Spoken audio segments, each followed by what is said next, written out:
Malaysia tidak akan berputus asa, tetapi usaha itu banyak bergantung pada data forensik dan kita tahu sudah 139 jam, hampir 10 minit kehilangan pesawat MH370. Oleh itu saya ingin terus bersama dengan Profesor Dr. Tariq Abdul Rahman, Profesor Pusat Pengajian Komunikasi Wireless UTM, untuk kita mengetahui tentang bagaimana caranya sebenar. Apakah yang ingin kita dapati daripada forensik data yang dilakukan itu. Assalamualaikum Profesor. Ya, Waalaikumsalam.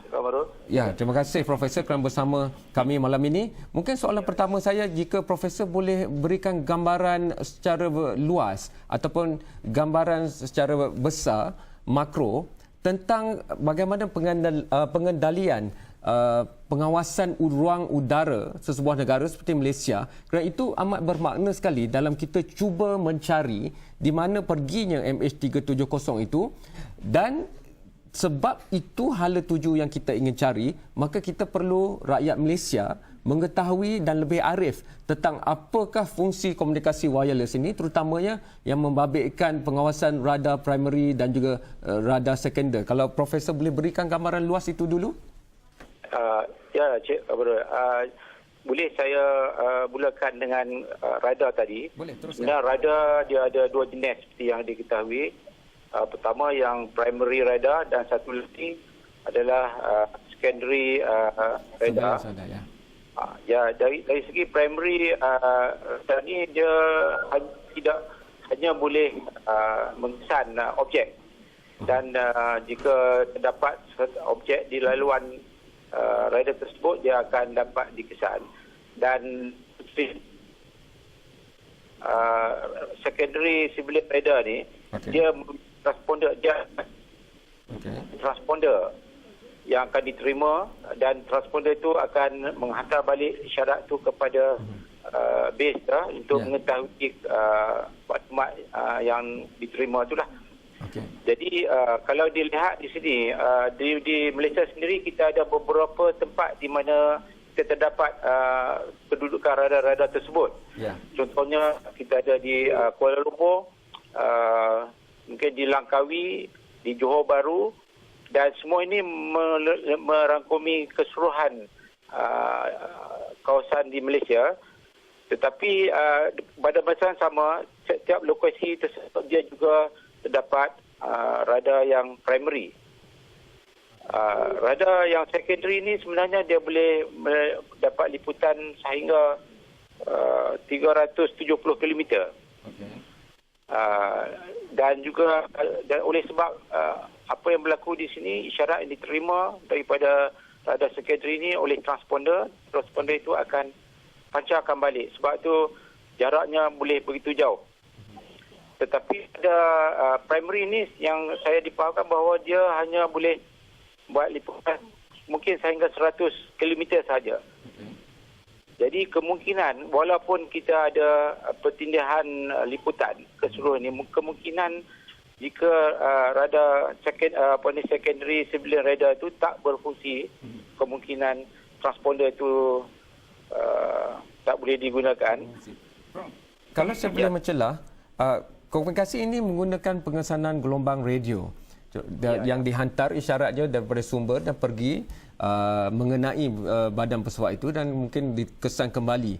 Jadi jika yang SSR itu, yang sekunder itu perlukan jawapan pulang daripada apa yang kita panggil transponder yang berada di badan pesawat itu, jika itu sudah dimatikan, masalahnya adalah kita tidak boleh mengenali identiti pesawat itu. Tetapi yang primary ataupun yang utama ini, dengan pembalikan isyarat ataupun gelombang radio itu, mungkin kita tahu bahawa sesuatu ada di situ, cuba kita tak boleh padankannya dengan identiti. Betul kan kalau saya salah, Prof?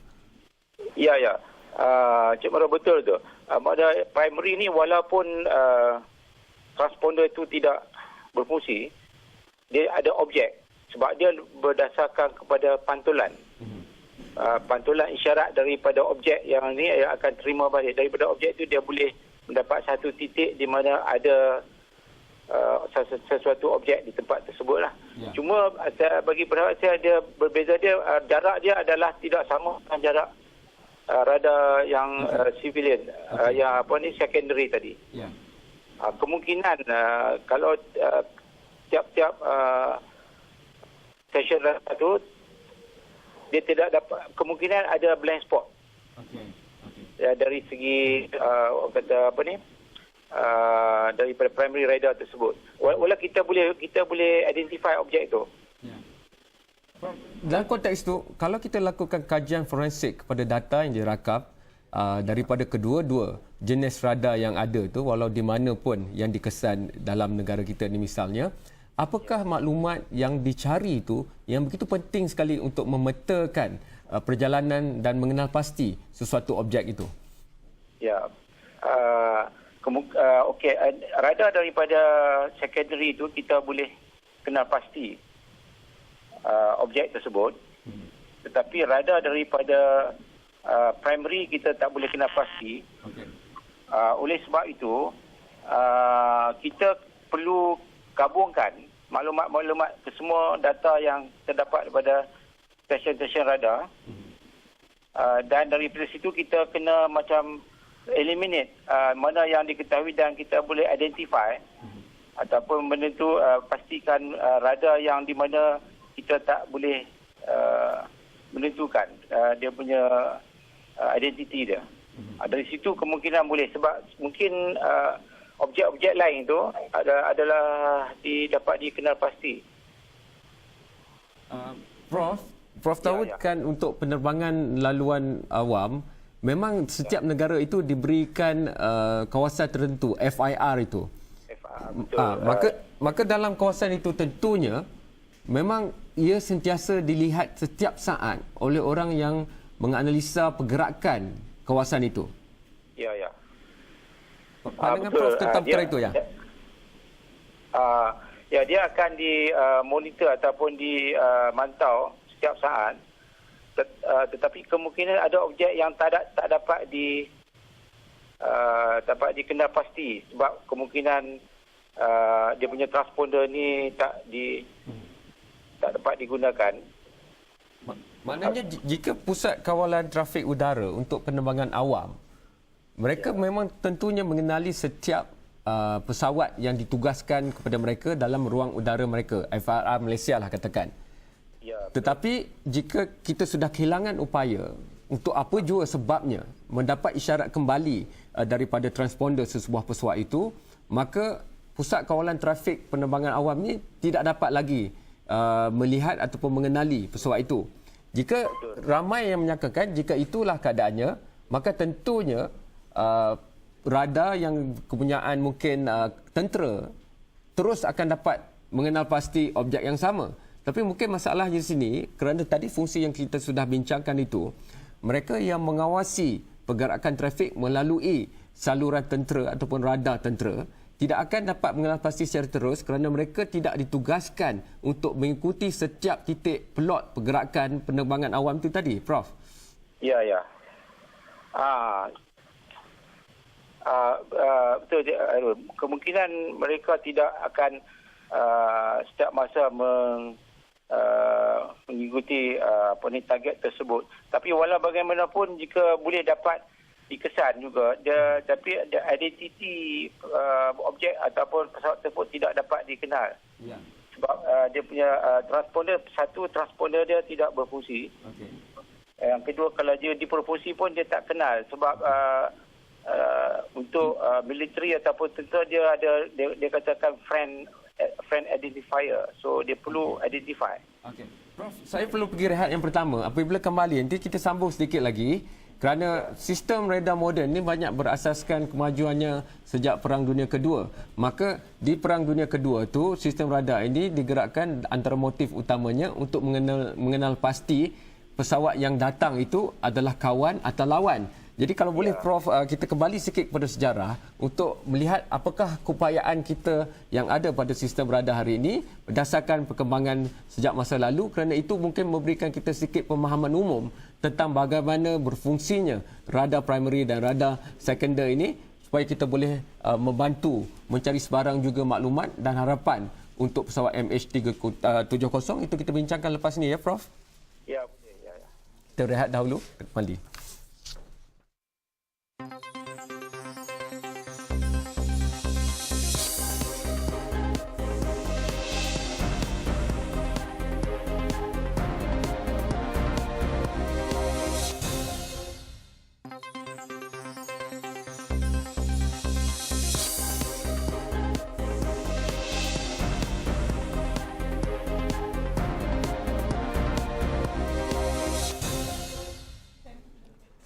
kasih kerana masih menonton perbincangan khas untuk mencari pesawat MH370 itu, kerana kita perlu memahami sistem komunikasi wireless, sistem radio, sistem radar, pengawasan radar. Dan saya terima kasih kerana Profesor Dr. Tariq Abdul Rahman masih di talian.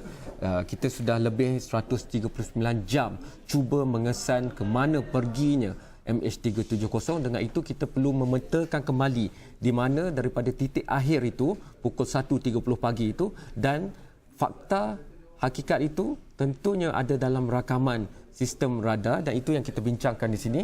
Soalan saya kepada Profesor Dr. Tariq Abdul Rahman seterusnya adalah, sistem radar moden ini bermula banyak pergerakannya daripada Perang Dunia Kedua, kerana pada ketika itu amat penting untuk mengenali pesawat yang datang itu bukan saja ada objek atau pesawat yang datang, tapi adakah kawan atau lawan. Dalam konteks itu, Profesor mungkin boleh jelaskan bagaimana cara sistem radar moden ini pengawasannya dilakukan itu bergerak daripada untuk mengenal pasti lawan atau kawan itu, Prof. Ya, Arul.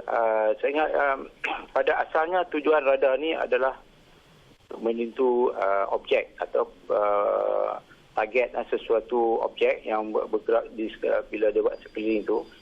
Jadi pada asalnya adalah untuk menentukan bearing dan juga jarak dan juga maklumat lain yang boleh didapati seperti kelajuan dan sebagainya. Kemudian bila ditambah baik, contohnya sebagai secondary radar, civilian radar ni di mana kita boleh meletak satu transponder pada satu objek. Bila isyarat tu terkena pada transponder, dia boleh interrogate, dan dia makna dia akan pancar balik kepada radar tersebut, di mana di sini dia punya jarak ni boleh di extended further, dan information about the target tu kita boleh dapat ketahui.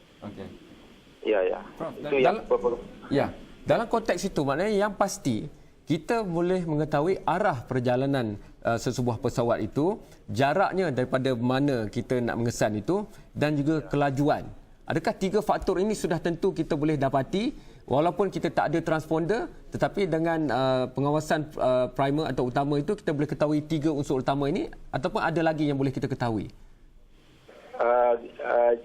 Jika Harun, jika tidak ada transponder, dia just primary radar. Cuma kita dapat ketahui objek tersebut, dia punya bearing, dia punya arah, even kelajuan kita boleh juga dapati dengan menentukan jarak daripada masa satu tempat ke satu tempat, dan kiraan boleh dibuat oleh radar tersebut di mana dengan menggunakan pembesar isyarat dan sebagainya.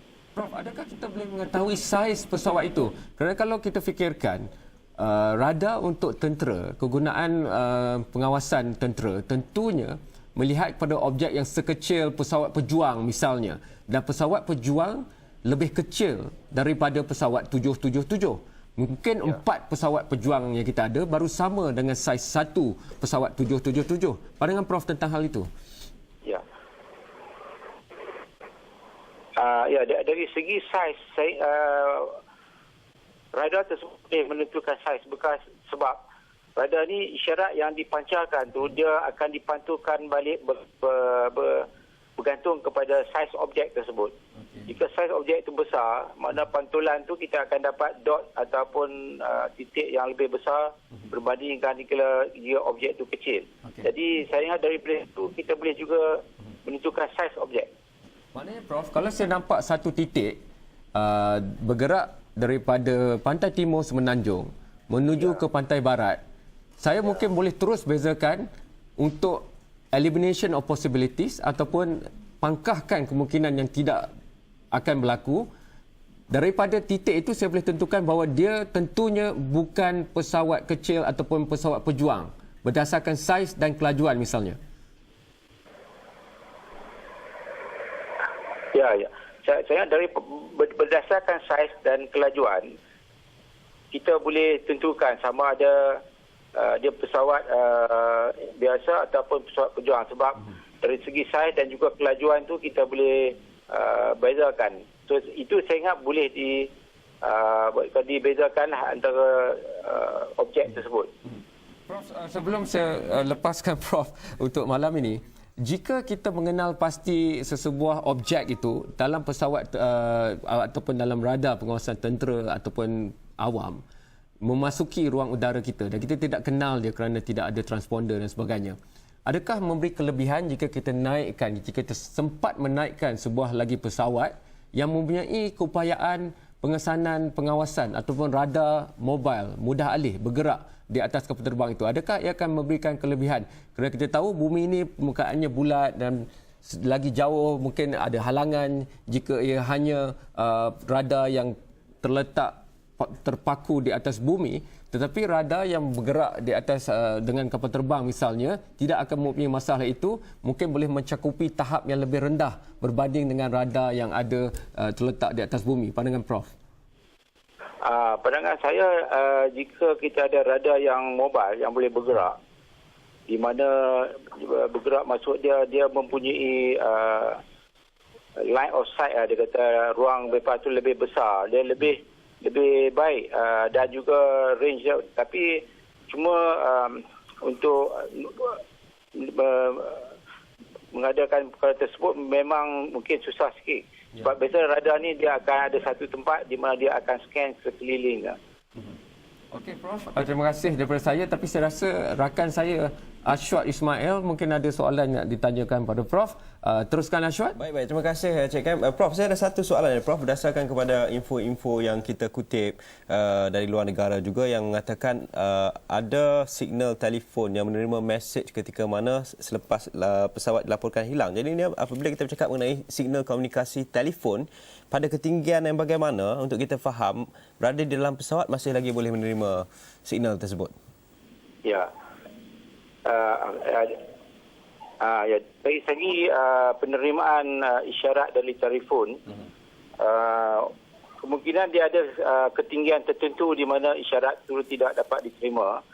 Sebab isyarat itu ada atas bumi, dia punya liputan adalah cuma kawasan tertentu dan dia ada ketinggian di mana isyarat tersebut kemungkinan tak dapat diterima di dalam pesawat. Tapi kemungkinan ada isu di mana bila telefon berbunyi, di mana isyarat dikatakan pesawat itu dapat menerimanya, ataupun jika pesawat tak dapat diterima oleh pesawat tersebut, kemungkinan telefon berbunyi sebab telefon sekarang dia boleh divert.